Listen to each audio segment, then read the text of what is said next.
7.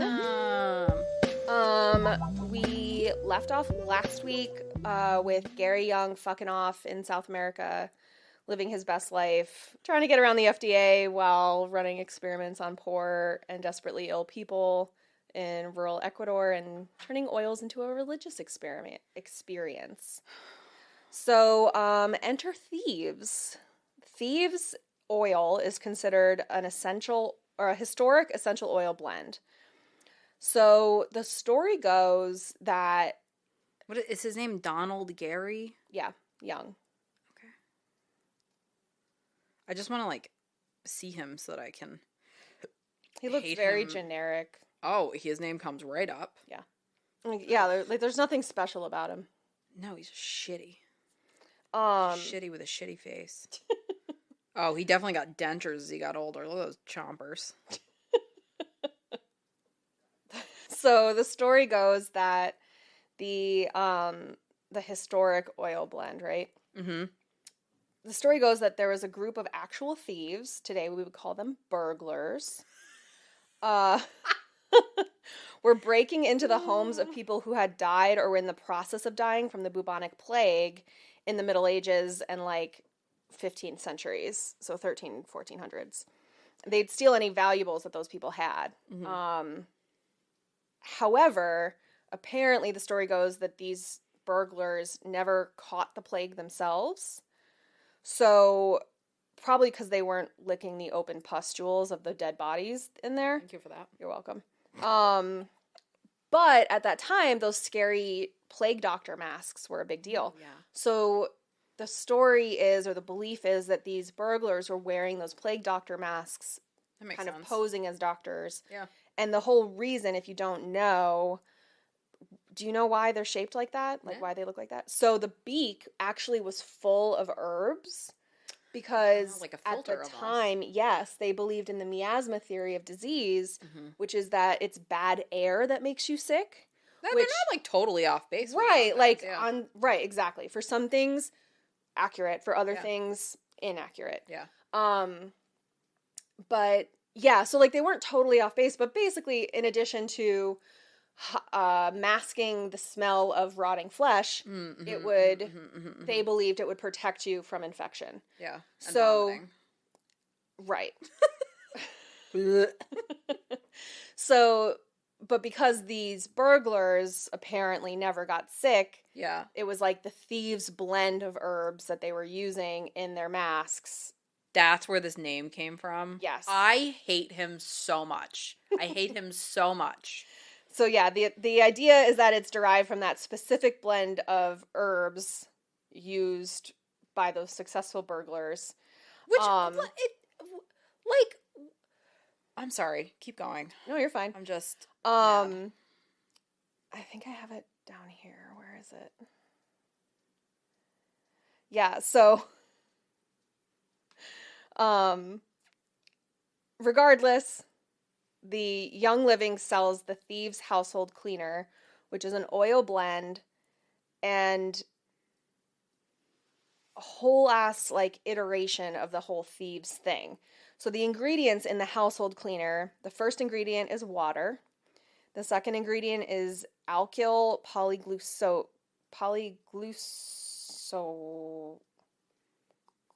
glucoside. I did it. Cool. Sodium methyl 2-sulfurolate, disodium 2-sulfurolate, and then thieves oil, which includes clove oil, lemon oil, cinnamon bark oil, eucalyptus oil, rosemary leaf oil, and then tetrasodium glutamate diacetate. Wow. According to the usage, my point is that water is the first ingredient in this bullshit. Like, so what I'm getting at. But according to the usage instructions, you're supposed to dilute it even further with water. So, like I said, I don't know if you've ever seen this, but one person I know for sure sells Young Living, always posts about this cleaner and how safe it is to have around her 4 small children. But there's also a safety warning on this bottle to keep it out of the reach of children and to avoid contact with eyes, skin, and mucous membranes. Oh, interesting. AKA your mouth. So, like, just it's still not safe to have around your small children, just like any other cleanser. Right. You need to put child locks on your cabinets with cleaning supplies, and don't let your kids suck on cleaning agents, like with or without your supervision. It doesn't matter Fair, if it's yeah. from Young Living or Right. essential oils, like don't let them do that. It will harm them. But whatever. Out of curiosity, is Young Living something that do you have to buy it like through, like, do they sell it other places? I'm like paranoid that I've accidentally given money to this company. No, you can only buy it through their website directly or through a Young Living distributor. Okay, good. Um, That's a relief. oh, what a relief it is. Because, like, I buy essential oils for, like, Mhm. making, if I'm, like, throwing together my own cleaning thing of something, or if I use, like, essential oil diffusers, like, just for, like, fragrance around the house. So as we're talking about this, I'm like, oh my God, am I the problem? No. Have I contributed to the problem? But retail price for a 64-ounce bottle of this cleaner is $129.61. Get the fuck out of here. A 14.4-ounce bottle, which is like the small size bottle of like Windex that you'll see at the grocery store, $33.55. Get out. Suck it. No way. Again, like you dilute it into a separate spray bottle of I don't even care. mostly water. That's but absurd. yeah, like so it lasts forever, which Go is to the jail. selling point. No. But yeah, it's such a high price. No. $129. No. And then if you're a member, which is that $100 a month bullshit, you get it at like a lower rate. But it's not that much lower. It's not like a tenth of the price. It's crazy. Yeah, that's right. Anyway, the Thieves Essential Oil Concentrate, which is separate from the cleaner, on its label calling it a premium essential oil blend. Sells for $51.64 at retail for a 15 milliliter bottle, which is half a fluid ounce, 0.5 fluid ounces. Also, my problem with, I feel like a totally separate problem with Young Living, all of their prices are these bizarro fucking numbers, like $129.61 and $51.64. Like, why is it not an even number? I've read a theory about that. Something about, like, people are more likely... I don't remember. I've heard it as, like, the 99 versus, like the 50. Right. Like or as an even dollar amount that yes. they feel like they're spending less. Like, yes, if it's a .99, they think they're spending less. Right. Than if it's a flat amount. Right. But also if it's a flat amount, you're willing to pay more because it seems more luxurious. Because, like, consider, like, what Old Navy charges for something versus the Gap. Right. It's the same stuff. Right. It's just, the Gap has, everything is $49.50. Oh, yeah. And whatever. Interesting. Yeah. And cut very wide. Yes. They have strange cuts for things. They do.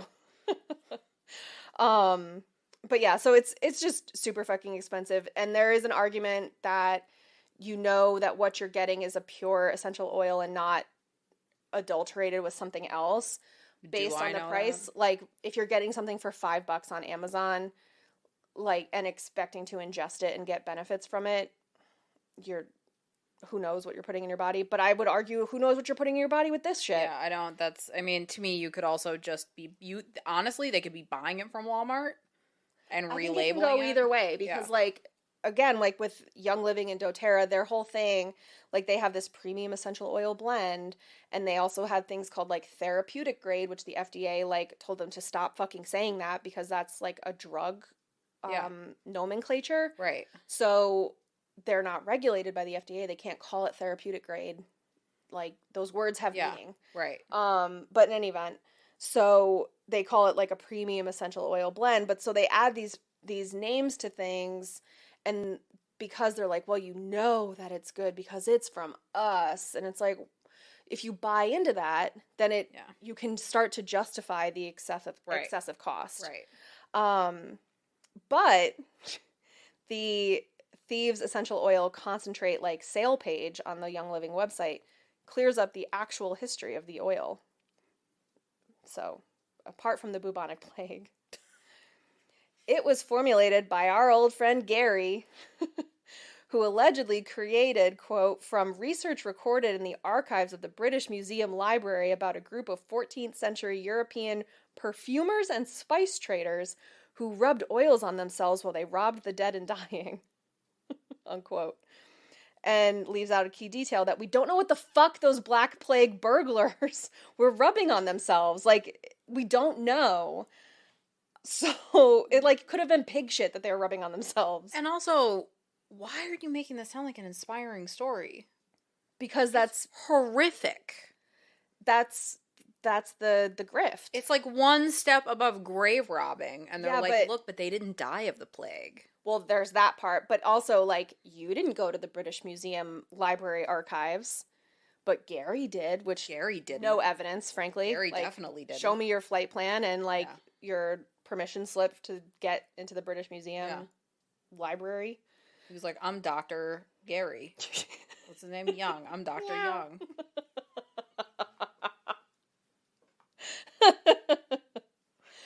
But, so, yeah, Gary just guessed.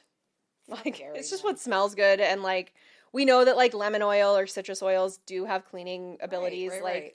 So, like, he just fucking guessed. Yeah, some lemon and vinegar and you're good to go, and he's making you sound like you gotta spend fucking $100 for a gallon of it's just... Yeah. So, according to the essential oil concentrate page, the features and benefits of the, what I put, totally not imaginary thieves oil. Yeah. In addition to cleaning when applied topically, includes... So thieves is like a proprietary blend of... Yes. Okay. Includes immune system support, cleansing the digestive system, general wellness support, and antioxidant properties. Hold up. So you're supposed to be consuming this as well as cleaning with it? A huge part of Young Living is consuming the oils. No. Yes, I did all the research. I just told you. Like drinking them? Like, are you supposed to be drinking this thieves cleaner? Well, I'm going to tell you. Oh, I'm sorry. Go ahead. So, in addition to using it as a cleanser or adding a few drops to your dishwasher to make your dishes smell better, they recommend diluting it and applying it to the bottom of your feet in cold winter months. They did not say why. Or putting a drop of it in your morning juice, tea, coffee, or breakfast food. Ew, no. But don't worry, because it's kosher certified, vegan, and gluten-free.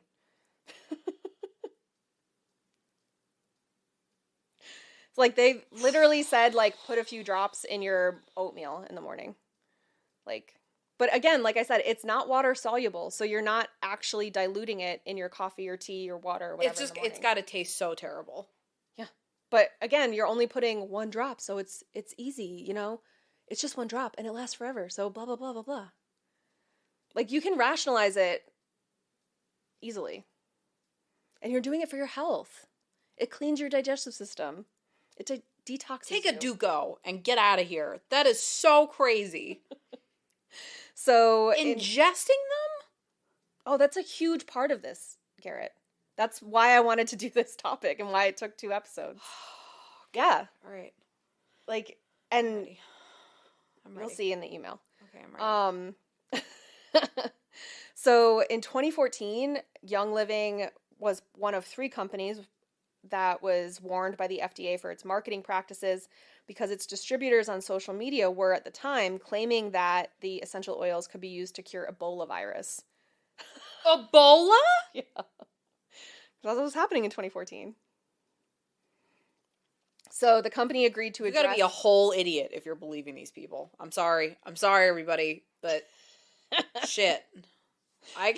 It cleans your digestive system. That's where the Ebola is from. That's what the Ebola's doing. It's also cleaning it in a different way. You just pooped to death. You just pooped to death. Isn't that what happens with Ebola? You get really bad diarrhea? I think so. I think it's similar to cholera. I think it's similar. Oh, okay. But we'll get an email about it if we're wrong. Yeah. So the company agreed to address the FDA violations and removed some of the claims from its website that promoted products in a way that would make the products be classified as drugs subject to regulation under federal law. So like the therapeutic grade. And now if you go on their website, especially for the essential oil concentrate things, those little vials, they all have this like statements not evaluated by the FDA and blah, blah, blah. Yeah, no shit. Yeah. Gary. So, but Young Living's website, because I was like poking around, has a tab at the top of the homepage labeled Learn with 11 subheadings under that. Oh, I'm sorry. It's okay. So they have this, on their homepage, there's a tab labeled Learn. Under that tab, there's 11 subheadings. 11. Ranging from how to use an essential oil diffuser to, quote, seed to seal to science is in our nature. Seed to seal is what they call their, like, quality guarantee because they own a lot of the farms that they get the product from. So from seed to the seal that's on the vial that they send you. Like farm to table. Yeah. Can I ask a question? Yes. Is there going to be human trafficking involved in this? I feel like they're trafficking people. Okay. Not that I know of, anyway. Okay. So, but under the Science is in Our Nature tab, they have a nice beige website with photos that they have science in the field, which apparently includes having farmers who double as scientists and innovating agriculture techniques. Like, the way they phrased it was like, our farmers are like scientists. Like, just like letting fields lie fallow for a season and like checking the nitrogen content. Like, they're just doing farming stuff. Yeah. Like, just farming. Not that that's not a science thing, but no. Like, it's not, you're not a scientist. They're a scientist the same way that you're a doctor, Gary. I swear to God, bullying. It's kind of like somebody, I don't know. Like, you worked in a court. It'd be like you saying you're a lawyer because you used to work in a courthouse. Yeah, no. It's not. Definitely not. Like. That's not how that works. Anyway, they also, science in the lab is demonstrated by Young Living's in-house labs and corporate-owned distilleries because they have to distill the plant extract into this oil. That's where they make the rock candy. Right. The blood rock candy. And produce those extracts. And then clinical research, according to them, is something else that they do. And quote, conducted by highly trained research scientists at respected independent organizations, unquote. Independent organizations. Well. So you understand it's not mainstream anything. It's not even independent. Below that, there's a box labeled recently published research papers. Every single one of these papers was written or funded by Young Living, the D. Gary Young Research Institute, or its employees. So that's not what the word independent means. That's not peer reviewed. Yeah. The same science tab. Actually, it couldn't be peer reviewed because there's no peers because they're not anything. Right. That same science tab also brags about having 17 patents and says, quote, additionally, we have previously filed 10 other patent applications, which also shows our innovation and ingenuity, unquote. That's not what that shows. Anybody can file a patent. There's a patent for fucking toilet paper. Yeah. It's not, like, you're not a genius for filing a patent. And also, I don't know what, like, we filed 10 other patent applications and for what? Were disapproved or for what? They're in limbo. Like, what happened to for your fucking others? For what? Ugh. But again, it's like vague booking. Like, they say just enough. They use enough language to sound legit. Yeah. Right. So the other company that you might have heard of, I feel like I've shit on Young Living enough. Do you? We can keep going. The other essential oil company you might have heard of is doTERRA, which is another MLM. I'm going to Google it just so I can see, like, their logo. Okay. It was founded in 2008. The name doTERRA is inspired by the Latin phrase that means gift of the earth. The CEO of doTERRA is a guy named David Sterling, who was an executive at Young Living. It's so incestuous. Drama! What's his name? David Sterling, Stirling. His name comes right up. Sterling and the other founding members of doTERRA were super high up executives at Young Living and basically created a whole company by taking their downlines with them when they made this company. I can't believe they didn't make them sign, like, non-competes or something. Well, there was a bunch of lawsuits over it okay. Regarding, like, non-compete issues and stealing of trade secrets and all this other stuff. Eventually, those lawsuits got thrown out. If you're interested in learning about those lawsuits, they're mentioned briefly in that Business Insider podcast brought to you by that I mentioned last week.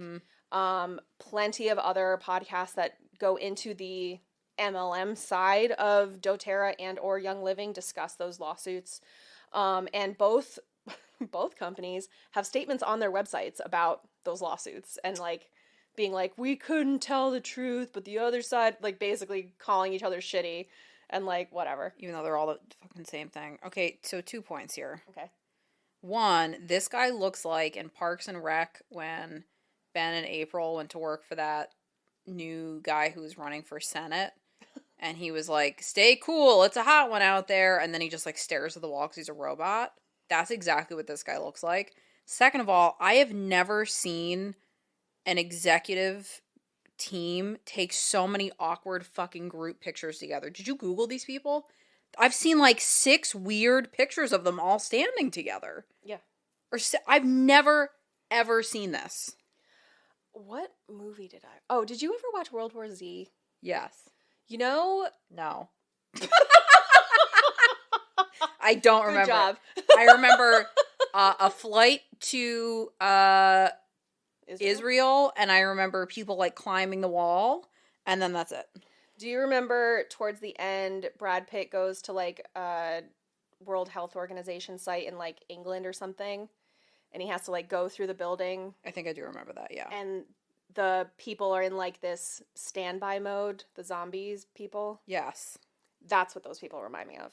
Yeah, like they're in standby mode waiting for stimulus. Yeah, like they're missing their chip, and they're just like, it's like Westworld. Mm-hmm. Like they haven't had their chip put in yet, so they're just like standing there like in costume. They're so creepy. So anyway, for what it's worth, doTERRA denies that they poached clients. Young Living sued doTERRA at one point. The case was dismissed. Like I said, you can read about that if you want. It's really not that interesting. It's just 2 companies mad at each other. And these are both billion-dollar companies. And they're both bad. Yeah. Everybody's they're bad. They're both MLMs, yeah. Yeah. Basically, they prey on the fear of parents and on Christian faithfulness. Oh, good. Things that nobody ever preys on. Yeah, like, I just don't have the bandwidth to give a shit about their lawsuits.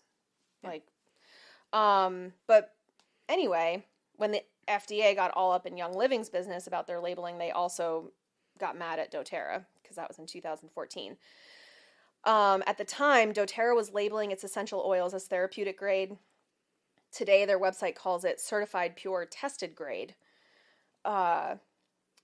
They also sell proprietary blends. One was called Adaptive, spelled like somebody who didn't finish 8th grade would spell it, and promises to be, quote, the precise solution, unquote, when stress and tension seem to be relentless. While they recommend using this in a diffuser with a carrier oil for massage or adding a few drops to bath water, they also sell adaptive capsules, which they recommend using in conjunction with this oil for, quote, synergistic results. Whatever that means. Yep. On that capsule train, they sell something called DigestZen.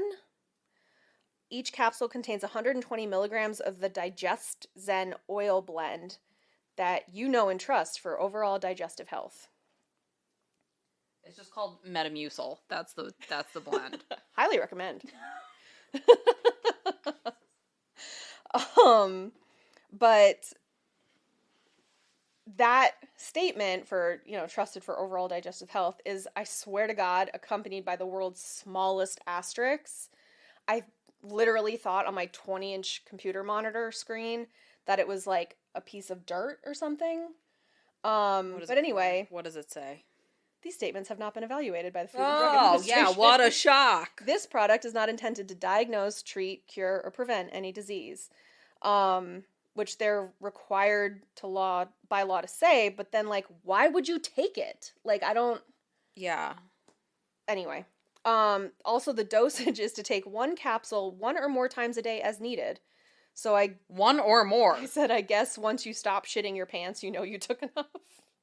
It contains peppermint, coriander seed, ginger root, caraway seed, cardamom seed, fennel seed, and anise fruit/seed oil, plus the lesser ingredients of extra virgin olive oil, hydropropyl starch, glycerin, water, malitol syrup, gellan gum, acacia gum, guar gum, and xanthan gum. Anyway, they also sell something called On Guard oil, And in the description states that this blend, quote, naturally and effectively provides immune support when used internally. One of the best-selling essential oil blends. It protects against environmental and seasonal threats when ingested. It can also serve as a non-toxic surface cleaner, unquote. That is a wild fucking combination. I'm sorry, can you read those two things again that it does? It effectively provides immune support when used internally. It protects against environmental and seasonal threats when ingested, and can also serve as a non-toxic surface cleaner. What the fuck is a seasonal threat? Depression. I think they mean the flu, honestly. Like flu season. Again, there's a tiny little asterisk. Or cleaning products.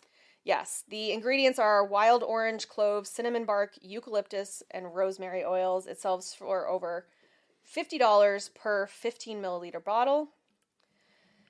They also sell something called MetaPower. This is some sort of diet supplement, which I had never heard of. They have like a satiety gum and a metabolic blend soft gels, which they say, at least say in the third sentence in the description reads, quote, an unpublished preclinical study suggests this blend may target and reduce adipose fat cells while also protecting cells and tissues against oxidative stress, comma, but more confirming clinical research is needed, unquote. This is jargon. It's nothing. Yes, it's word soup. Yes. But they're using an unpublished preclinical study. Okay, a study, clinical. I know that word. Yes. You know, like they're using enough just words enough, yeah, to sell the usefulness of it. But you're not supposed to ingest essential oils. No. And you're not supposed to apply them topically without a carrier oil involved. And like, Right. Even though way down on the pages on these things, they'll eventually say like, you can mix it in with some lotion and apply it topically or put it in your bath. It's the initial recommendation, the initial impression is that you're supposed to put this in your smoothie every morning and It's not hand sanitizer, guys. You can't just like add it to everything. Tune into Patreon. Oh my god. But MetaPower also has a capsule form. And so, Oh, thank God. because we're going to cover relatively soon our experiences with diet culture, this is kind of why I went on a deep dive onto this supplement in particular. So MetaPower has a capsule form. It's like a gel cap. It's full of cinnamon bark oil, peppermint oil, and some more citrus-based oils. But I was curious because if you're not supposed to be ingesting oils without diluting them first, how is this capsule safe to ingest? According to the label, up to 5 times per day as needed. There's literally nothing over the counter or otherwise that you're supposed to ingest 5 times a day. Other than like water. Water. That's it. Yeah. Even coffee, they're like, can you not? Yeah. You can eat 5 times a day, actual food, not oils. Yeah, no. So, this is where my email to you comes in. The one that I had the very distinct warning note about? Yes. Do not open.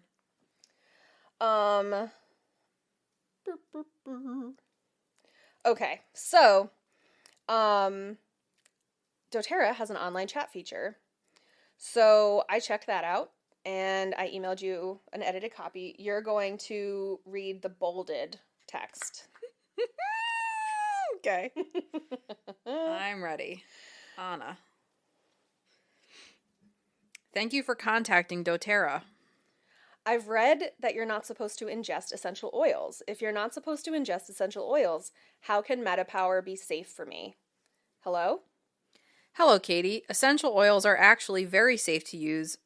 Very safe if used appropriately. Please follow all label usage instructions and safety warnings. While many oils labeled as not for internal use are safe to use internally in small amounts, some are not as beneficial when taken this way, so we don't recommend their use in this manner. Peppermint oil has been linked to toxicity, though, right? Do you guys do anything in the production process that makes it safe? Ah! We actually have a course that you can enroll in to learn more about MetaPower, and different course you can enroll in to learn more about the essential oils. If you visit this site, you will be able to register for either or both courses with a hyperlink. doTERRA's CPTG, certified pure tested grade essential oils, are pure, natural, aromatic compounds. The grammar in this is bad. Oh, she's for sure copying and pasting it from something. Because I'm having a hard time like reading it appropriately because it's bad. Carefully extracted from plants. They do not contain fillers or artificial ingredients that would dilute their active qualities and are free of contaminants such as pesticides or other chemical residues. This is her response to you? This is wild. This is her response to my, what do you guys do in order in the production process that makes it safe? Yeah. doTERRA's certified. The just heard my dog. Why? Yeah. He's a werewolf now. I love when he makes it. I think you're as important as it is. Yeah, okay. As important as it is to keep contaminants out of our oils, assuring the presence of their active compounds at the right levels is necessary to guarantee safety and effectiveness. Many oils claim to be pure, but few are subjected to rigorous testing and standards for chemical composition. doTERRA's CPTG essential oils are cross-tested using mass spectrometry and mass spectrometry and gas chromatography to ensure both extract, purify, and composition potency of each batch. doTERRA works closely with a global network of leading essential oil chemists and growers to select botanicals of the correct species grown in the ideal environments and carefully harvested at the right time. The aromatic compounds of the plants are skillfully extracted by experienced distillers and are subjected to chemical analysis to ensure purity and composition. doTERRA's CPTG essential oils represent the safest and most beneficial oils available in the world today. Equally stringent standards of safety and efficacy are applied to all of doTERRA's essential wellness products. Guided by our scientific advisory board, doTERRA uses only top development and manufacturing partners who maintain GMP certification and enjoy industry reputation for superior innovation and quality. Each doTERRA product is guaranteed to exceed customer satisfaction and performance expectations. So I'd just like to point out she did not answer my question of No. what they do to make sure that it's safe to eat. But she did copy and paste from her brochure, so that's nice. Yes. Why do I have to register to get the information? Some of the courses you do need to pay for, while others are free. You would need to register so that you can have access to the platform the courses are available through and so that you can pick up where you left off. What? If you would rather not register to have access to these courses, you are welcome to learn more through the available literature on our official site with a hyperlink. So I clicked that link, and there's a book about internal use of essential oils, an ebook. Uh-huh. So I open that, and I'm scrolling through while I still have the chat open. Yeah. And I say, can you specifically tell me where the information is that explains why doTERRA oils are safe to eat?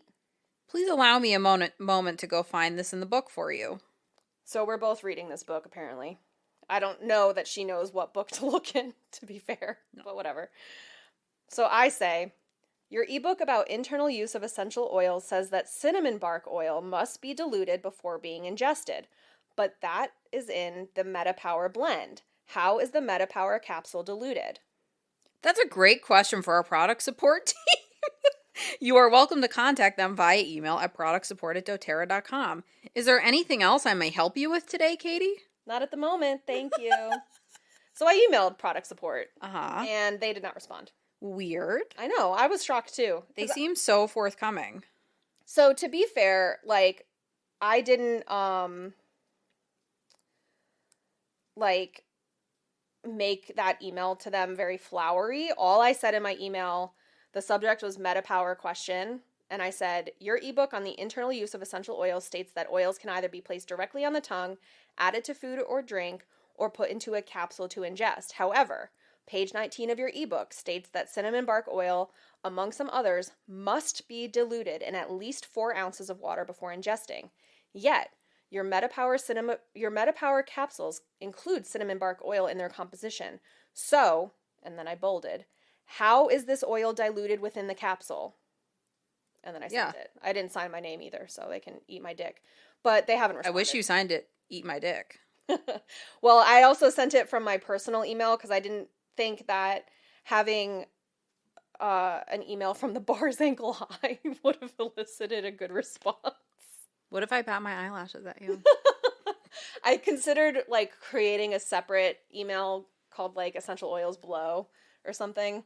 I love that. Yeah, I love that. But again, I love that for you. So that was my experience with their customer service. Like I said, the information is there. I'll give them that. But on page 19 of this fucking manual, they say like, and they go, I mean, she even said, they say you're not supposed to eat it, but you can. Just follow the instructions. Just read the label. Right. The label that says it's not evaluated by the FDA for consumption. Yes. So, like I said, as of the recording of this episode, which, like, to be fair, I emailed them at about noon on Thursday, and it's now Saturday, so, like, they've had a business day and a half to respond. I really don't think that they're being inundated with product support questions like that. You don't think so? No. They will after this podcast, obviously. Send them emails. Yeah, if someone else gets an answer to that fucking question, I'd love to know, because I just don't understand, like, either you have to dilute it or you don't. And is there expectation that when you take this capsule, you're taking it with like 16 ounces of water, which it doesn't say to do. Right. It just says take it 1 to 5 times a day. Yes. And then also, will I wind up with an ulcer because I'm taking all of that's these? a huge risk of ingesting essential oils, is that you end up with, severe gastric issues. Yeah. So anyway. They're like, you didn't follow the instructions. That's why you have a hole in your stomach. Dummy. Idiot. So look, like I said, I mean, do what you want. There's like, I personally had to pay extra special attention to the ingredients in these things. Like, I had to have one window open with the MetaPower page that listed the ingredients. Yeah. I had to have this chat window open and a separate window with this ebook. Yeah. And then looking at all that information together and like cross-referencing it, just to get to the point where I could ask this question of how is this safe to eat when you say you can't don't eat it. Cinnamon bark oil. So like it's the kind of thing that to me is super fucking deceptive. Yeah. Because you are literally marketing this to people as a dietary supplement. Not only a dietary supplement, a diet supplement. You're selling it to people in order for them to like lose weight. Yeah. And you'll lose weight because you'll have such a bad ulcer that you can't stand to ingest food anymore. And we also, like, one of the issues with, like, yes, there is a severe lack of research into essential oils and their interaction in the human body, but also their interaction with medications. So we don't know if using these will affect the efficacy of actual prescription drugs that you are. What if you're on like a thyroid medication and it's like how you can't drink grapefruit juice with certain medications? Yes. But you can fucking slurp down some fucking oils. Well, and this has grapefruit oil in it. So this is it's super upsetting. And like this is capitalism is what it is. Yeah, I mean, like, that's just it. Like, they're doing a capitalism about it. And it'd be fine if they weren't making it so fucking hard to find this information. But they are purposely, like, you can just do this ebook or take this course and register for this course. And some of our courses are paid, but other ones aren't. And da-da-da-da. Like, no, I don't want to have to take a fucking course. Give me the fucking information. It's a straightforward question. Right. And that's what's really irritating to me. And I think that really goes for anything. If you can ask a straightforward question and you can't get a direct response, then they're lying to you. And in reality, oh, sorry, I just hiccuped again. I didn't hear it. It was a more quiet one, but fully made me make a face. You think about how many times you deal with like a customer service chat and you ask a question and they're usually erring on the side of caution. It's like, no, please don't ingest this. Please don't do this because we can't verify I can't believe that she said, they say not to, but you can still do it. Like, I have to think about when my KitchenAid, I was like, Yeah, there that were was metal wild. shavings that came off of, like, the top thing. I was like, I don't, like, as soon as I noticed it, I threw out the dough. And the guy was like, immediately I had to answer, like, all of these liability forms. Yeah. And I was like, no, I wasn't that concerned. I was like, just send me a new one. Or Right. fix it. And it was like, absolutely not. We're replacing it and sending you a new one because metal shavings will fucking kill somebody. Cut your insides. Right. Yeah. So, it's just like crazy that the vast majority of the time companies are doing the opposite of that. They're playing it ultra safe because they don't want to deal with the smoke of somebody suing them. Well, meanwhile, this one's like, suck them down. So I think that is why these companies are MLMs. Yeah.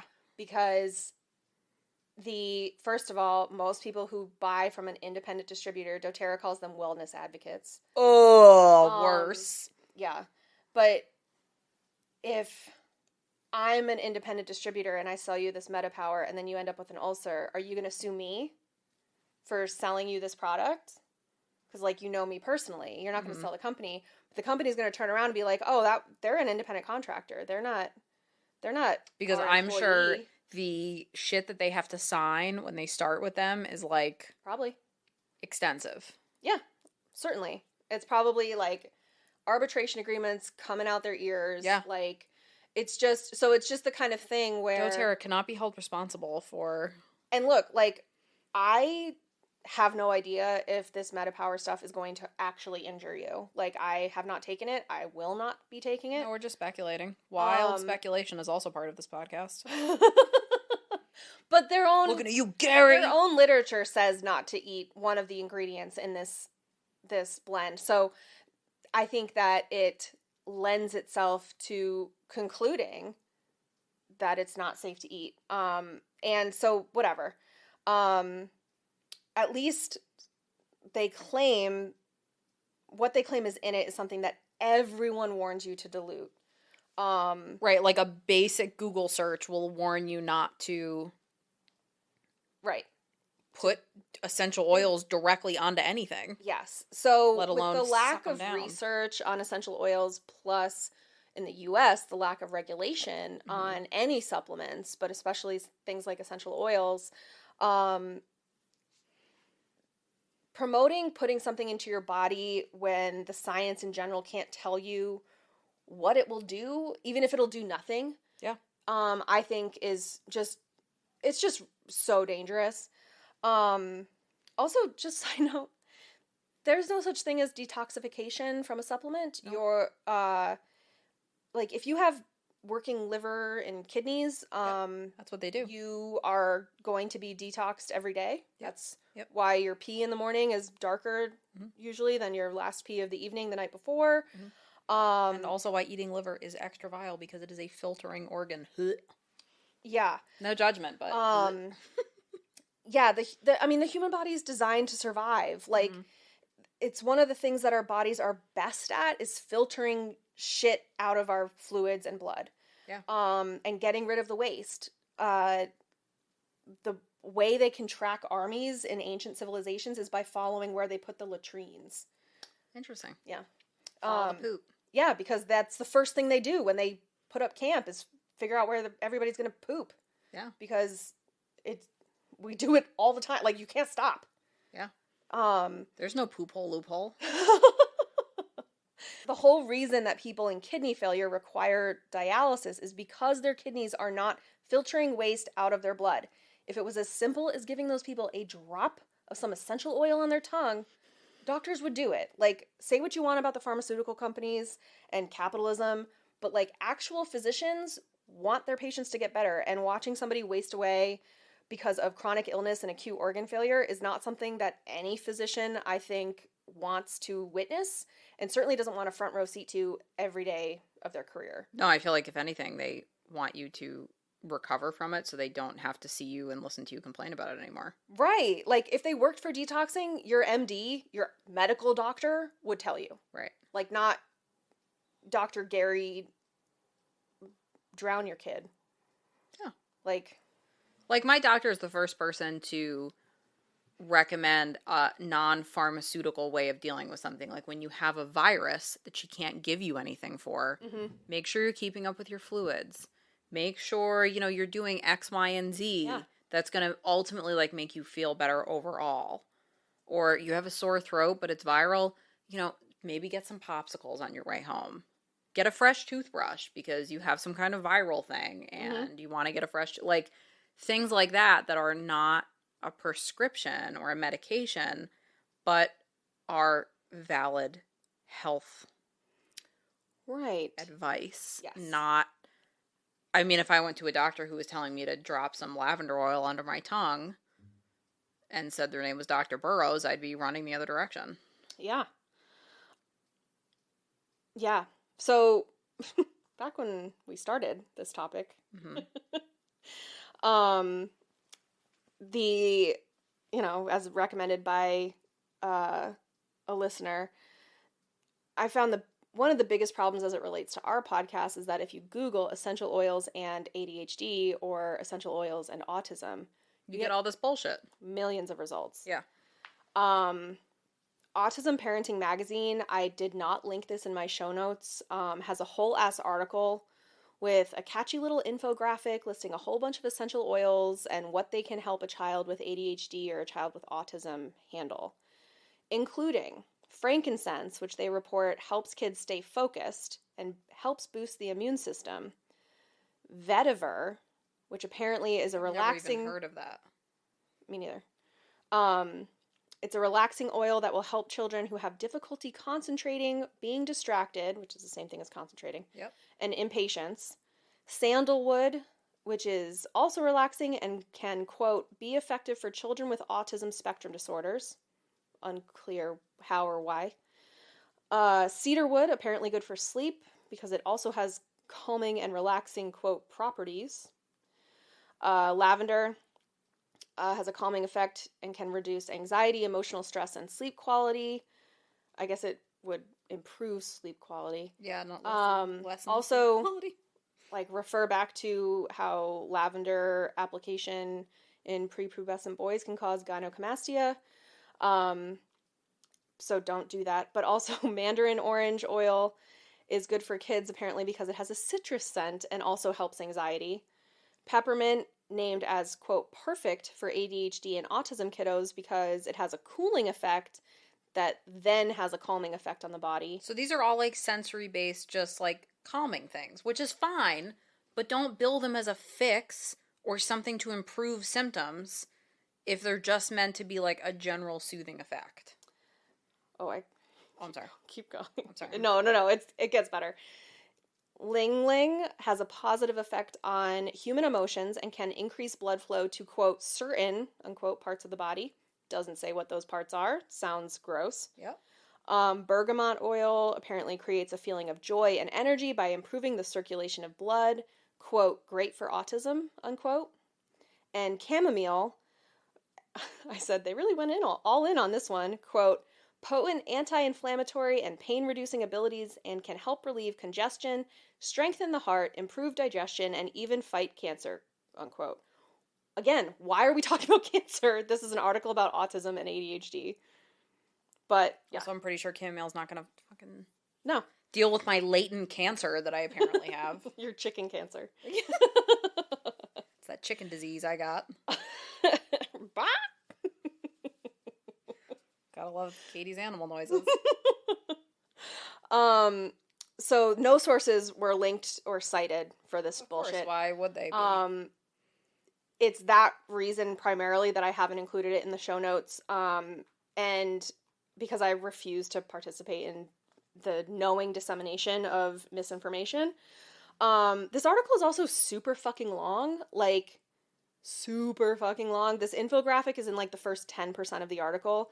And then it goes on for eons. Full of bullshit. And, like, you go all the way down to get to the testimonials and the warnings and a literal one-sentence statement about none of this shit being endorsed by the FDA, and states that essential oils, quote, are not a cure for autism. Never mind how problematic that phrase is. But, like, that's all the way at the bottom of this ridiculous article. Nobody's fucking reading that. Like, whatever. Maybe if you used your chamomile, Katie, then you'd be able to get through it. That's true. I would have had better focus and concentration. And lack of distractedness or whatever the fuck. Katie. In contrast, the Association for Science and Autism Treatment notes, quote, presently there is no scientific evidence-based research on the use of essential oils as a treatment for autism.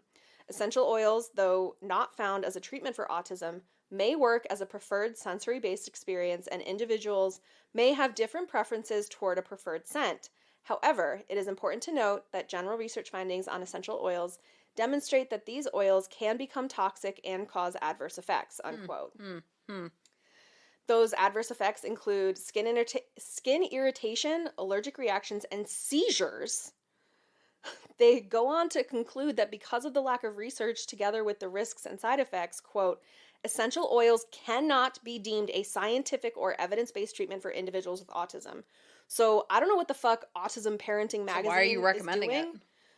Well, this is a separate publication. This is the Association for Science and Autism. Oh, gotcha. So, like, that is a great resource. That's in our show notes because it was a very short article, but, like, they go through and say, like, medication or treatment. Do this. And they'll say, like, a little blurb of, like, why people say, like, what it's for and yes or no. Like, it's just very straightforward. And then they have, like, sources at the bottom if you want to look further into it. But it's a huge problem with the supplement industry in general. And I totally understand, like, if you have a child who is struggling with autism, who is struggling with sensory issues and sensory processing, that they might need ways to stim and calm down. And so the idea of, like, okay, lavender oil can calm you down, or sandalwood or something can, like, help you kind of, like, ground yourself. And then these other companies take advantage of that and say, well, go a step further and put this under their tongue or put it in lotion or put it, you know. You know what I tried? Exactly. Yep. So I found an article in the Washington Post and all of these places have this, like, statements not evaluated by the FDA, not intended to treat or cure any condition, They include that in order to not get shut down by the FDA. But in this article I found in the Washington Post by Megan Bjerger, titled Essential Oils Are Potent, Risky, and Promising, Here's What You Need to Know. Honestly, it gave a decent summary of, like, what we talked about in the episodes. But the reason I bring it up is because the comments on that article are just fucking nuts. And just show, like, how crazy it is. Like, there's people who were, like, shitting on the people that she interviewed for the article who were, like, licensed aromatherapists and, like, had training and stuff. And then there's this story. You're gonna love it. A work friend invited me to her house for what turned out to be one of those multi-level marketing events, and one of the items being sold was essential oils. I'm a huge skeptic and was not buying any of it until I applied frankincense to one of my arthritic joints and had immediate, if brief, pain relief, so I decided to give it a try. I didn't think much of the rest of the oils. Then last year tried using both peppermint and eucalyptus to mask my smell from mosquitoes. Works quite well, BTW. Mostly I applied it to my clothes, but some got on my skin. A few weeks later, I noticed my joint pain, parentheses, systemic arthritis due to lupus, close parentheses, was significantly lower than usual.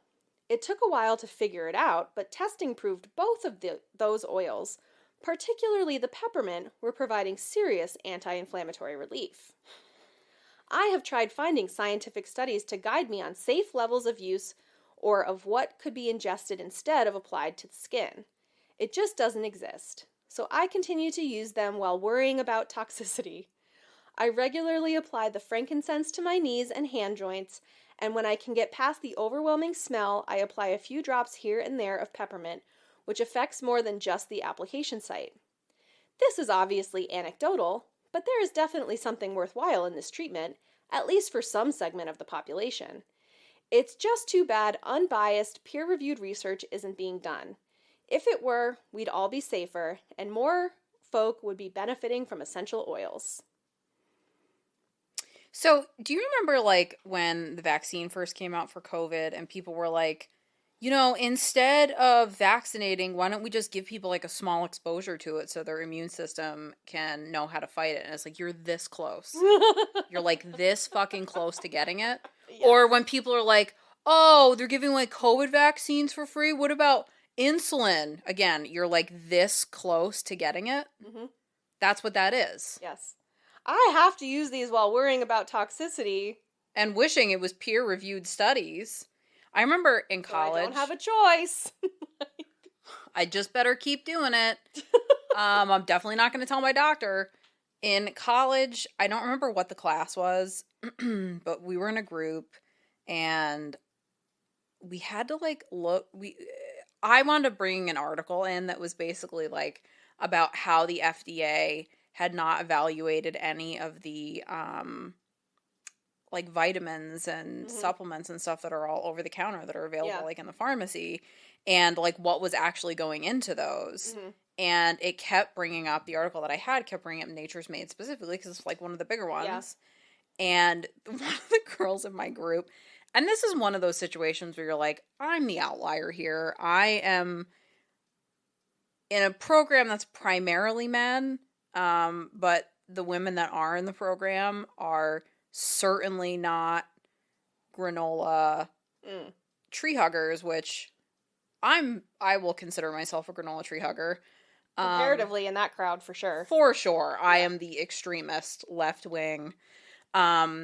So we had to do this presentation, and I'm talking about how, these are, like, unregulated and, like, you have to be aware, and how Nature's Made, and the one girl in the group, her uncle worked for Nature's Made. Or, like, GNC, like, worked for something, and she kept, like, trying to backtrack what I was saying and, like, defend Nature's Made.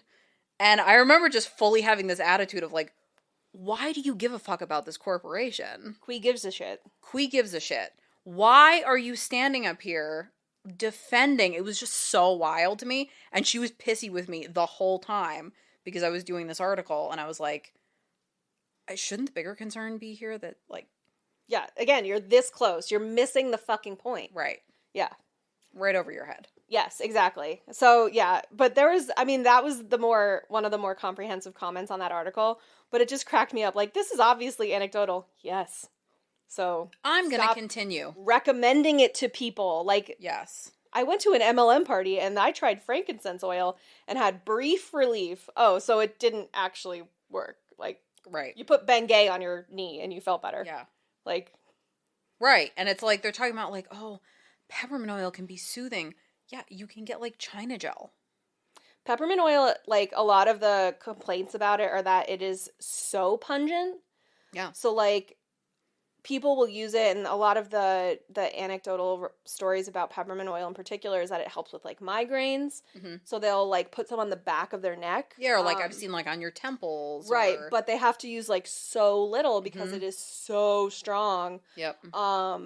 And, like, people have said, like, well, I smell like a tube of toothpaste all day, but at least, I don't have migraines. Yeah. Which, like, again, that is that olfactory response to it that is sending some signal to your brain and interacting with your amygdala so that, like, whatever. It's not, at least it's not eating it, but, like, oh my God. Right. Ooh, gosh, sorry. Right. And it's like that article where they're talking about, like, oh, lavender, those are all just, like, soothing things.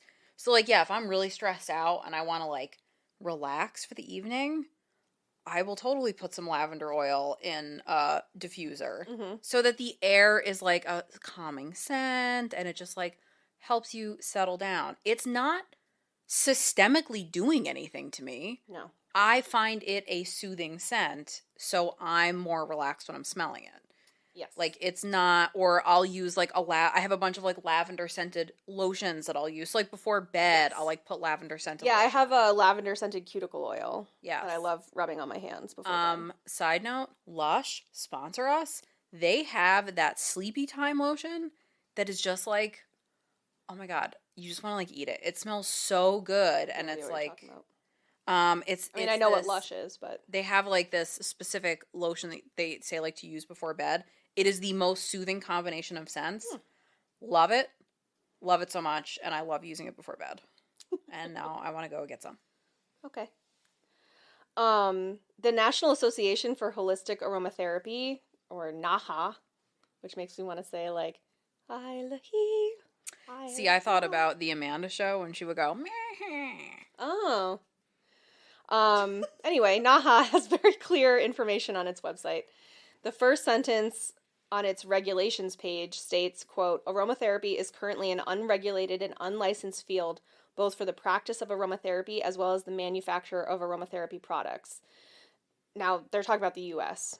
NAHA also notes that it is a member of the American Herbal Products Association, a national trade association with the mission of promoting the responsible and sustainable commerce of herbal products, seeking to ensure consumers have informed access to a wide variety of safe herbal goods. So then I went over to the American Herbal Products Association website and looked through their membership list, which is public. Oh. Members included the UMass Botanical Medicine College and Celestial Seasonings, the tea people with the weird take on Christianity. Do you know about that? No, I didn't. It's something about how, like, Jesus was an alien. Yeah, I'm not kidding. You look at their labels, there's little UFOs on them. You'll see it now. Nice, I'm downstairs. I'm going to have to go check it out. But Young Living and doTERRA are not members. Weird. Which is interesting because they have billions of dollars of profit but cannot be bothered to be a member of an organization that is working to ensure that all consumers are taken care of and, like, standards across the entire field are recognized. Like, because it's not regulated by the government, like, I have to say, like, they're at least, these associations are taking matters into their own hands and saying, like, it's like a professional association to help, like, on their own do that. Yeah, like, we're holding ourselves to a certain standard. Like, lawyers have that. There's the New York Bar Association. Right. I have to comply with their ethics rules. Like, and so there's an expectation of production. And they're also discussing, you know, that the American Herbal Products Association is concerned with sustainable production of these herbs. And that is a huge criticism of the essential oils business because it takes the volume, so much farmland to produce the plants in order to distill this down into a teeny tiny vial, which on the one hand, like we said before, is why it costs so much, but on the other hand is how it can be so easily exploited because oh, well, it costs a lot, so you know it's real. They said it's pure and organic on the label. And they can put anything on the label because it's not regulated. NAHA's website also had a list of standardized coursework in aromatherapy and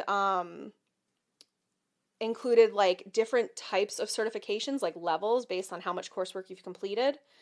So you can check that website and see the titles associated with the coursework and vet your own aromatherapist if somebody's trying to practice aromatherapy on you, to make sure that whoever you're dealing with is, like, for lack of a better phrase, like, qualified to prescribe a course of essential oil treatment to you. NAHA's website also said essential oils should never be given orally to infants or children. The majority of cases of essential oil poisoning involve accidents or incorrect dosing with young children, often between ages 1 and 3. Okay, so there we go. Yep. Don't give it to your kid. Yes, which, if you spend any amount of time on Reddit, there's plenty of mom groups on Facebook and wherever else where they recommend doing all sorts of essential oil bullshit. Curing all kinds of things. Teething infants. Like, It's just wild. Anyway, I also found something called the International Aromatherapy and Aromatic Medicine Association, which is based in Australia. And they had a very easy to digest website. Honestly, it was like a dream to navigate. Wow. So I would say check that out if you want, like, to get in the door somewhere on, like, understanding essential oils and what they can do for you. I think, like a lot of places that aren't the U.S., Aromatherapy and aromatic medicine is more regulated in Australia and other countries. Yeah, like all kinds of things are like regulated. Midwifery and stuff, Yeah. and like It's crazy. um Pharmaceuticals, beauty products, there's food ingredients, there's all kinds of things that are banned everywhere else except for here. mhm, Because, freedom, I yeah. guess. Guns. Freedom for colon cancer. But anyway, they outlined like best practices as a consumer and like what to look for when shopping for essential oils, and refers people on how, like, to resources on how to verify that their person is an essential or a certified aromatherapist, or Mm-hmm. they also have they list several different very specific risks. Like, it's very clear Mm-hmm. how they're listed on the website, and like how some essential oils used on your skin can make you photosensitive, meaning that you're more sensitive to sunlight, which is mentioned on the Young Living and doTERRA websites, but it's not explained, and it doesn't stop them from recommending topical use. Right. So, like, if you put something in a lotion, like orange oil, you put that into your lotion in the morning, you get out of the shower, and then you go about your day, and then you end up with a rash, and it looks like you have a heat rash. It's because you had this essential oil, and you're having a photosensitive reaction to it. Right, yeah. But it's very easy to think like, oh, I just got a lot of sun, or like whatever. Or like those people that think that sunblock is poison, and they're probably putting essential oils on their skin. Yeah. Like, in lotion, and then, like, you are legitimately getting more burned. I'm sure doTERRA and Young Living sell sunblock. I bet. Yeah. Psychos. So their website, again, like, repeatedly the International Aromatherapy and Aromatic Medicine Association's website repeatedly refers you to a qualified aromatherapist for more info. Like, oh, if you have any questions, check with your qualified aromatherapist. So I wrote, in case it wasn't yet clear, an independent wellness advocate with whatever MLM du jour is not a qualified aromatherapist. Like, Right. That does not make them qualified. Just because they've done the fucking courses you have to register for doesn't make them a qualified aromatherapist. Or a doctor. Or any kind of clinician or medical professional. Yeah, they're a doctor the way that you're a Fox doctor. Yeah. Except basically. that I'm really a Fox doctor. Look at this sweater. How could I not be a Fox doctor? She has a sweater with foxes on it. I do. In case that wasn't clear. Yeah. As does the baby. It's true. She does have a fox sweater now. So we can both be Fox doctors. Sorry, go ahead. So 2 points at the end of this list of risks really stood out to me, in particular. In one, they note that the amount of actual oil in each drop of an essential oil bottle varies enormously between brands, quote. And the second thing is that they say essential oils should not be used internally unless receiving a detailed consultation and prescription from a trained and qualified aromatic medicine practitioner, which I think is a totally different, like, level above aromatherapist. Right. So, like, you're effectively going to, like, not like a DO, but some, like, an Eastern medicine practitioner or something. Like, somebody who's done a ton of fucking education on it. Yeah. And they're calling it a prescription. It's not like, Dr. I got a fever and the prescription's more cowbell. Like, that's basically what. Yeah. Anyway.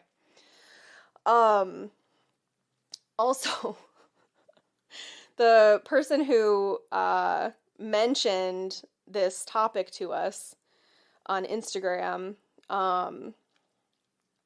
I messaged them and I was like, so what was your experience? Because in their response to my sticker, they said that blue tansy oil is a doozy. And so I was like, what's blue tansy? So I had looked it up, and it's basically like chamomile oil. Okay. It's blue in color and has this, like... Is there dye in it? No, it comes out blue. It's from the blue tansy plant. Okay.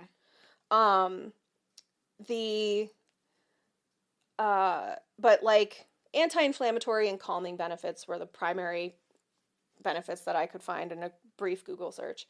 So I asked our listener what your experience was. She said, it just turns your skin blue. On the bottom of the feet, it's fine. Some people mix it in moisturizer, but it has a very pungent aroma. It's intense. So I said, what did you use it for? She said, it's supposed to be good for overall reduction of inflammation.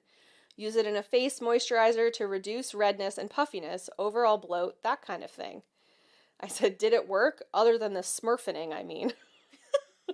That's all I could think of. She said, all of that seems kind of nebulous to me.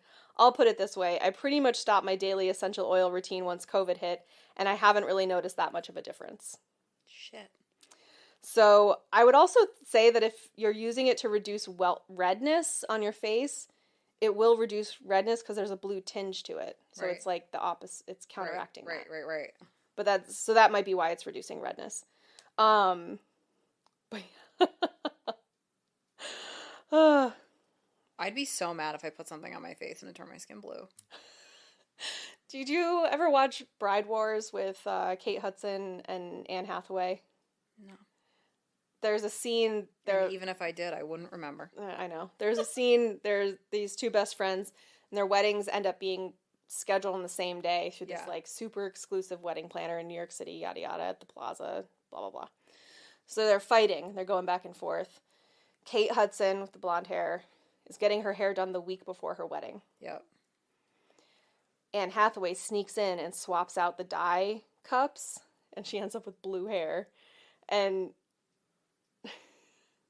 she's sitting in the chair after they rinse it, and they take the towel off, and she was like, oh my God, I'm blue!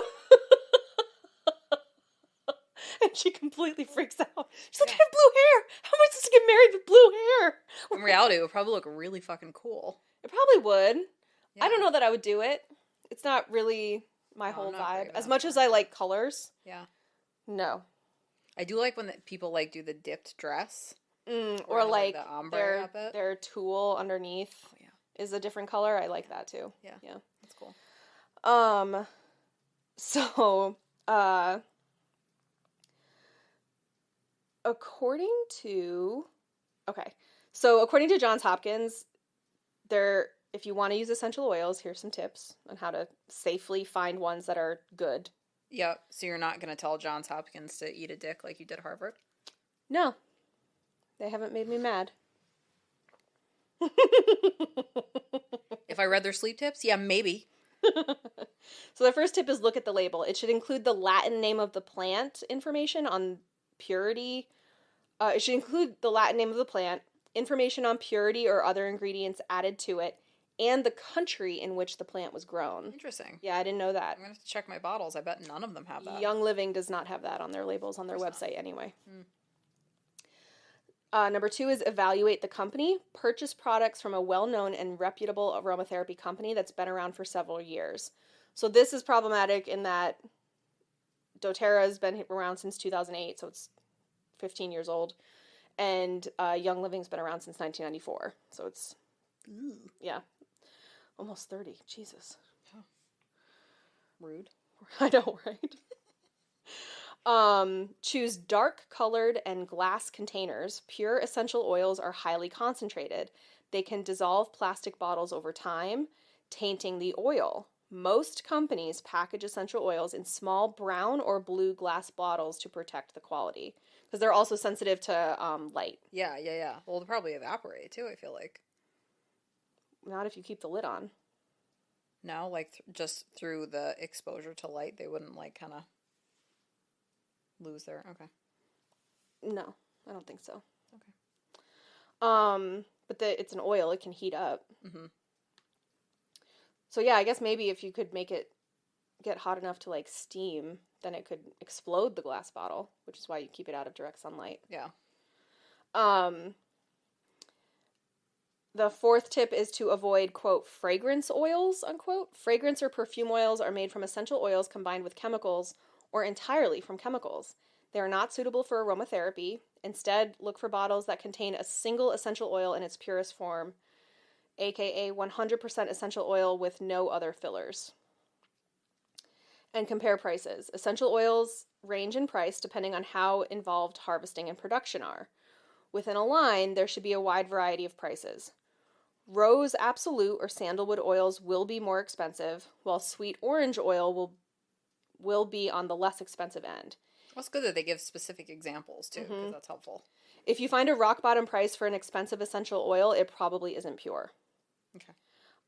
Rose oil has, I think, doTERRA's website. It could be Young Living.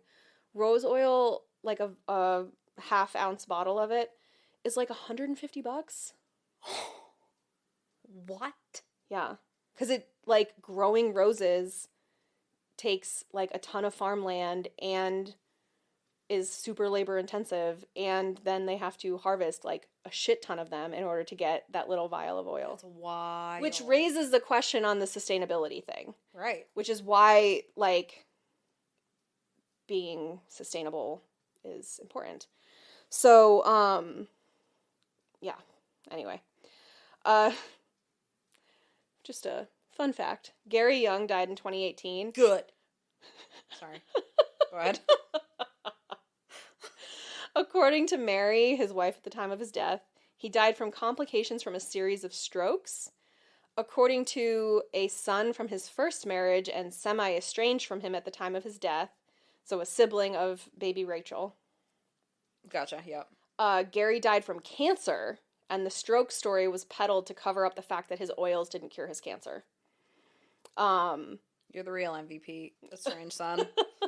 So obviously, both sides of that are alleged. I haven't seen a death certificate. Young Living hasn't published one, which I feel like would clear it up.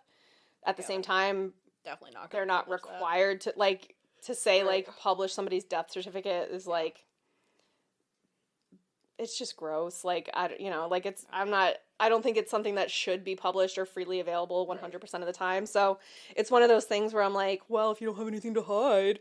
But then at the same time, I'm like, well, fuck you. Like, if my mom passes away and I don't want to tell you how she died, like, it's not your fucking business. Yeah, and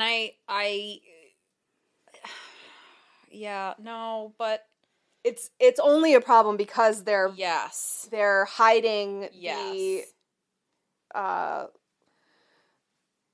their business lies behind his death. Yeah. Right, like, it wouldn't be a problem if you weren't lying about it. Yeah. But you're probably lying about it. Right. Yeah, like Were you the same person that treated Steve Jobs with his cancer with fucking fruit or whatever it was? Yeah. Eating organic. It's fuck. Yeah. So, yeah, I mean, it's whatever. He died in 2018. His business is still here. Don't join an MLM. Yes. I wrote, like overall essential oils are fine. Like, right. Like, they're not going to cure anything. It's kind of like when we've talked about, I mean, with ADHD 100 different times and various different, like, you know, mental health related topics. Nothing's going to cure it. Yeah. You have it, and it's how your brain works, and you have to, there's things that will help. Yeah, and I think buying or using essential oils for anything other than aromatherapy purposes is, especially in the US, playing roulette. Yeah. Like, they're unregulated. Yep. You are trusting that the label is an accurate representation of what's in that bottle, but you don't know. It's the equivalent of going and buying one of those pills for either energy or boners at a gas station. That's what that is. It's the same. You don't know what you're getting. It's unregulated. It's dangerous. I mean, remember when they took Four Loko off the shelves because people were having like fucking heart attacks or whatever it was? Yeah. I mean, So there are types of essential oils that can be considered food ingredients that might be regulated by the FDA, but that doesn't mean that all essential oils are regulated by the FDA or that all are able to be eaten. Right. To the extent that some plant extracts and essential oils are included in various medications and actual prescription products, those ingredients are vetted and regulated by the FDA and subject to regular and surprise testing by the FDA to ensure the quality of that medication that you're taking. So I have this is actually from the Food Network website. Some essential oils are called GRAS, GRAS, generally regulated or generally recognized as safe. Ah, gotcha. Grass. Yeah. Some essential oils are generally recognized as safe for use in food to provide flavor, and some are even added to dietary supplements. However, if an essential oil is intended for treating or preventing a disease, it's regulated as a drug. So it has to meet all of those requirements and approvals by the FDA. Right. And in the past, as we discussed before, the FDA has sent several warning letters to foods and dietary supplement manufacturers that make drug claims for essential oils in their products. In the U.S., a food marketed for human consumption in food or dietary supplements requires a nutrition facts and label, and serving information on that label of the product. How intense the FDA regulation of a product is depends on whether it's classified as a food ingredient, dietary supplement, cosmetic, or drug.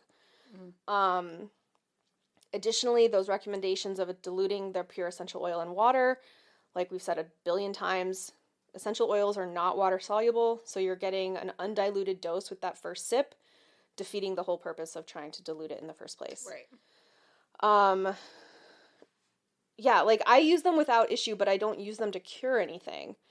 And to the extent that I use them to treat conditions like stress, I think it's pretty limited to like using lavender when I go to bed, or like using Vicks Vapo Rub when I'm congested. Right, and that's what I'm saying is like it's so there's so many things that you can do that will make you feel better, but it's like when they talk about on Sawbones all the time. Nothing's a cure-all. Yes. Now, if something says that it's going to cure all these things, they're lying. Nothing is a cure-all. Yeah, cure-alls cure nothing. Yes. Maybe like, no, I was going to say maybe water. But no, that's not curing things. It's just making you feel better because you got to drink water, you'll die. Right. Gary.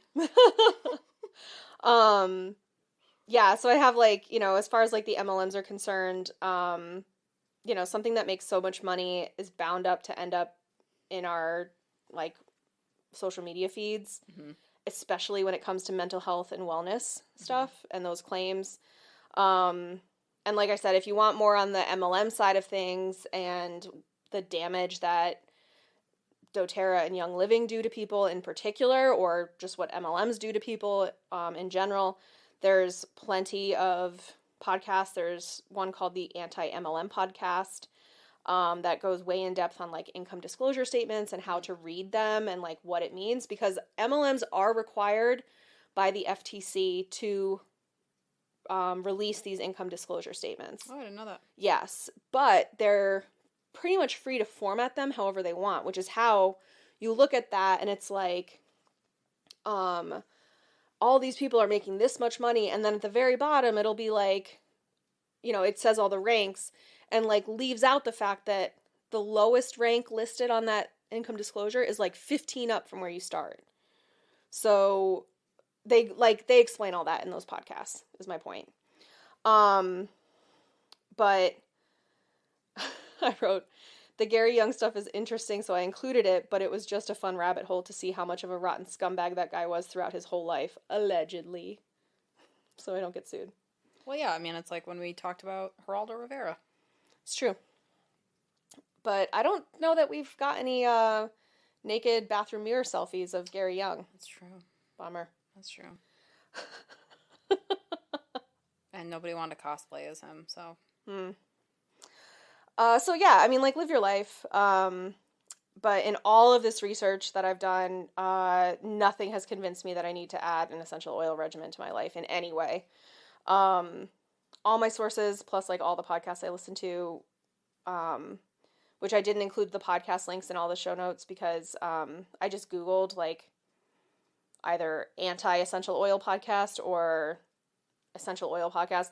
Young Living and doTERRA each have their own official podcast. By the way. So like, yeah. Talk about the grift.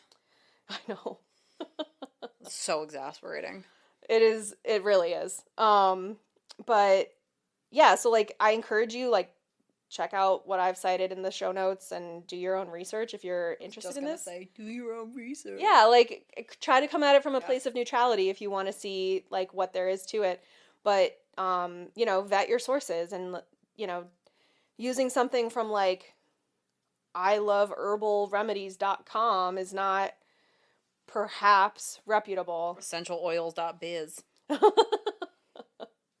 And yeah, like I said, I mean, there's obviously, you know, the UMass College of Botanical Medicine is a member of that organization that is trying to regulate herbal supplements and all this stuff, and that trade association. So there's reputable businesses that are trying to come together to make it so that these can be things that are relied on by people. Right. For uses that they can reasonably be used for. Correct. Not as a cure-all for fucking anything. Right. Yes. But, yeah. In the meantime... was sufficiently exasperating and made me want to scream. And, good job. Thank you. It was great. Yeah. So, you know, skip the essential oil colon cleanse. Skip anything that's going to be labeled as a detox. Yeah. That came up in something. I remember referencing that in something. Maybe it was the food and ADHD episode that we did. I remember, like, warning people to stay away from anything that says it's going to detoxify anything. Because it's a bunch of bullshit. It's nonsense. Like, yeah. You don't need to detox yourself. Your body does it. Yeah. You... Basically, if Pinterest is telling you to do it, don't. Yeah, Pinterest, like, searching essential oil and ADHD on Pinterest is like an MLM wet dream. Yes. It is, and again, like, all of these things are anecdotal. So even, like, people who are selling these things on, like, who are these independent distributors on social media, they'll say, like, for me, I take this and I feel da-da-da-da-da-da, and they put it in this, like, anecdotal story, again, so that they don't get taken down, because Young Living does monitor all of their distributors' social media channels, and they will tell people to take something down if it's not correct. So I watched a YouTube video of somebody who was like, why I stopped being a Young Living distributor, and she was, like, this vlogger, and she was pissed because she, like, tried out a Young Living essential oil, and then, like, was trying out a different brand essential oil, and they, like, Young Living contacted her and was like, you're not allowed to talk about any other brand on the same channel that you talk about Young Living. And she was like, well, I'm a blogger, though. Like, that's what I do. I compare different products that I use. And they're like, you have to have a separate brand. So, or you have to have a separate, like, YouTube channel. Yeah. To discuss it. You can't. Which then you lose your whole platform of people that you... And that's what she said, basically. So, like, she didn't say that she didn't like the products and, like, that she didn't like the business model. She just said, basically, she didn't like being told what to do. Which, like... It's part of an MLM, girlfriend. That's just it. Like, there's... And so, but they do monitor your social media channels. And so, when you have these people with small children at home saying, oh, I can clean anything with my thieves oil around and I don't have to worry about my kids getting into it. Yes, you do, and you should. Yeah. Like, look, I have, like, natural cleaners that I use to clean my apartment. Yeah. They smell nice. They have essential oils in them. My hand soap that I use in my bathroom it's scented with lavender essential oils. Yeah. That's what I use for most stuff, but I'm also not drinking it, so. I don't drink soap as much unless I say something bad. Right. Just kidding. I punish myself. That's ridiculous. I just choose to put hand sanitizer in food, and that... Yeah, that's the trick. If I go down, you're all coming with me. Sink in the gravy train. I don't know what I'd be sinking a train in, but... The channel, probably. Right? When you get railed. Well, thank you for tuning in to our episode, Katie's excellent episode on essential oils. Yeah. I don't know what we're doing next week. Maybe we'll talk about more hormone stuff. Oh, we were going to get into diet stuff, right? Yeah. Okay. So we'll talk about some diet stuff, some health fad shit, to make everybody scream. Yeah, I think it's good to go into summer reminding people that angry. Everybody's a beach body. Yeah. You just have to go to the beach. Go into summer angry. I'll be angry this summer. You will. That's for sure. Don't worry. I will feel like I'm beached, and I will be angry all summer. I just like to note, before we get into it, that last summer I asked you to get a pool, and you told me no. And this summer you're going to end up in a kiddie pool in your backyard. I am. Getting hosed down. Yes. Yes, I will. Like Free Willy when they're transporting him to the ocean. I will literally be like in one of those mobile tanks for an animal that needs to be transported, because actually in reality I probably won't go outside. Somebody was joking with me about like, oh, you'll be so tan because you'll be spending all your time like at the beach to stay cool, and I was like, no, I'll be inside laying on top of my air conditioner. Yeah. Indoors has the air conditioner. Yeah. So I'll just be there. Yeah. Unless you're gonna give me a portable outdoor air conditioner that I can park in front of. I can see myself doing that thing like where you put a fan under your nightgown and then you make it so you look like Stay Puffed. Yeah. That'll be me. Except that'll just be my existence. Right. You'll just be Stay Puffed. I'll just be sweating all the time and cranky. So go into summer angry and stick it to the man. And don't shove essential oils up your butthole with a colonic. Don't put essential oils in any holes, actually. Don't put them in your eye holes, your nose holes, your mouth holes, your butt holes. Yeah. Only put us in your ear holes. And we don't come with any essential oils. Correct. We're just... I don't know. The essence in essential oil just makes me think of that part of Zoolander when he's like, moisture is the essence of wetness. Yes, that's about Wetness how much sense it makes. Essence of beauty. Yes. Merman. So go be a merman and enjoy. This comes out after 420, so 427. I hope you enjoyed 420 more than For I did. Garrett, at least. Yeah, enjoy it. I'm living vicariously through everyone actually enjoying it. And I am panicking because I'm about to move when this comes out, so. Just know that we're struggling while you're enjoying 420. And summer. Yeah. But stay angry. Yeah, because the bar is ankle high. Bye. Bye. Thanks for tuning in. We'll be here next Thursday with another episode to tingle your ear holes. In the meantime, the best way to support us is to follow us on Instagram at @thebarIsankleHigh and to subscribe and leave us a 5-star review on your preferred podcast streaming platform. It seems really simple, but it really is the best way to help us out, especially whenever you can actually write out a review.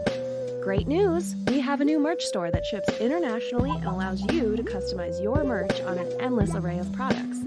You can head over to bit.ly/anklehighmerch to check it all out. If you want even more ankle high hot takes in your life and have a few dollars to spare, you can also join our Patreon at patreon.com/thebarIsankleHigh. There's 3 different tiers to choose from: $2 toe rings, $5 anklets, and $10 limbo champions. Everybody gets monthly horoscopes written by yours truly. Anklets get bi-weekly Dysfunction Junction episodes, and Limbo Champions get all of that plus ad-free episodes, and they get added to our close friends list on Instagram. So head on over to patreon.com/thebarIsankleHigh and join today. Until next Thursday, remember to be kind to yourself because the bar is ankle high.